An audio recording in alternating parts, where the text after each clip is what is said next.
Now, in someone who needs to go directly to daggone Snake Island for the rest of his daggone life, because we do not deal with badness to puppies and kittens. We don't. We just don't.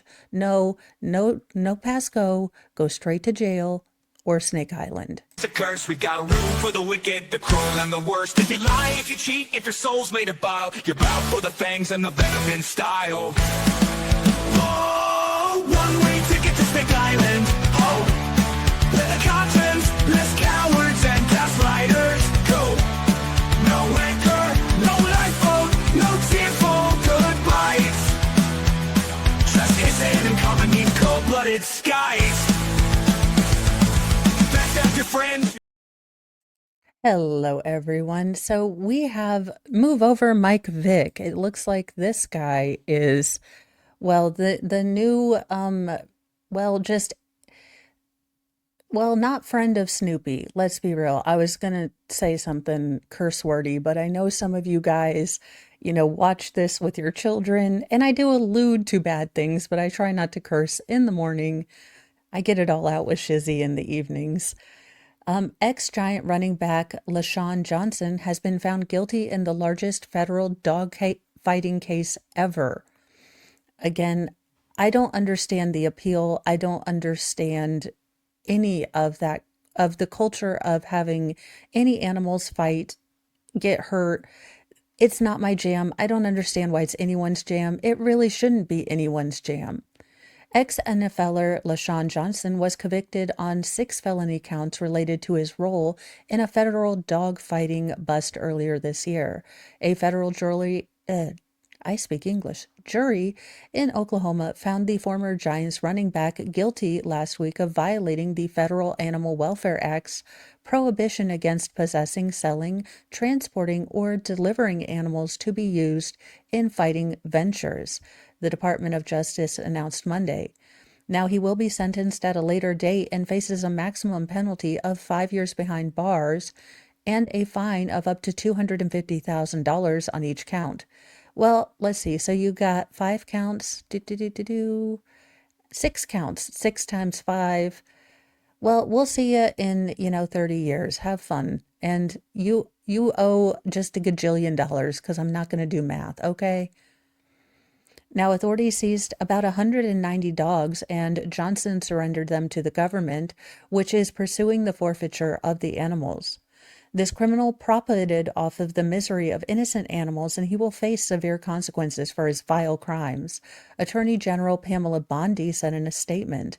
This case underscores the Department of Justice commitment to protecting animals from abuse. 190 dogs are now safe thanks to outstanding collaborative work by our attorneys and law enforcement components. Pretty much, Nick, pretty much.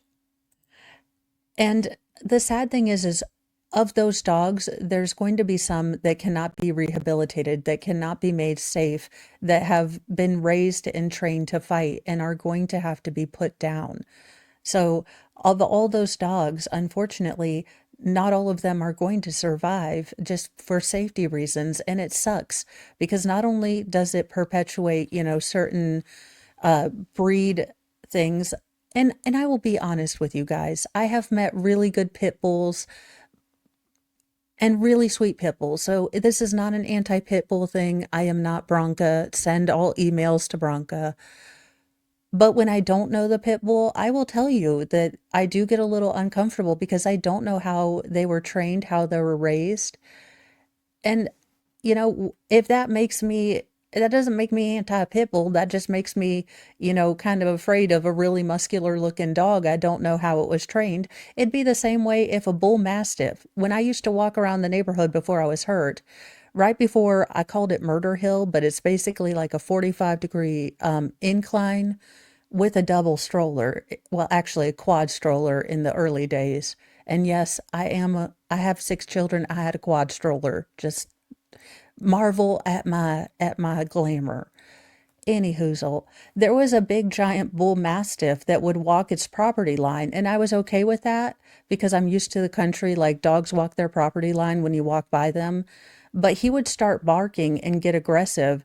And, there was times where I was like, okay, I'm watching Bronca to see what I need to do if this dog is, going to be aggressive because he did seem fairly aggressive.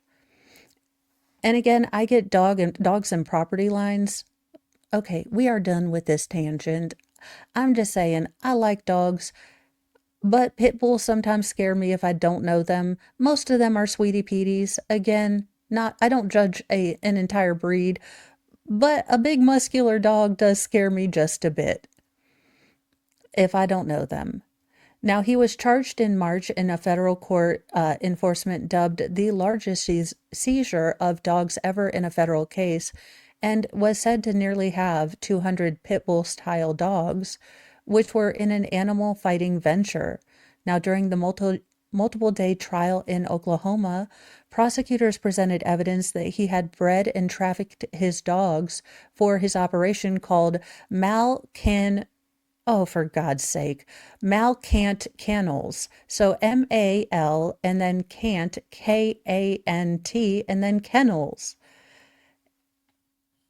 Could you not come up with a dumb name? If you're going to be a criminal, like, don't make a dumb name. I already don't like you for being mean to dogs. So could you not come up with a dumbass name? Excuse my cursing. Now, the FBI will not stand for people that perpetuate this despicable crime of dogfighting, FBI Director Kash Patel said in a statement.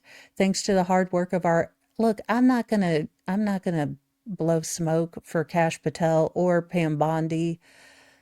I'm glad that they got him. I want to see what the actual sentencing is going to be, if he's going to get a pass because of who he used to be and his, sports ball fame.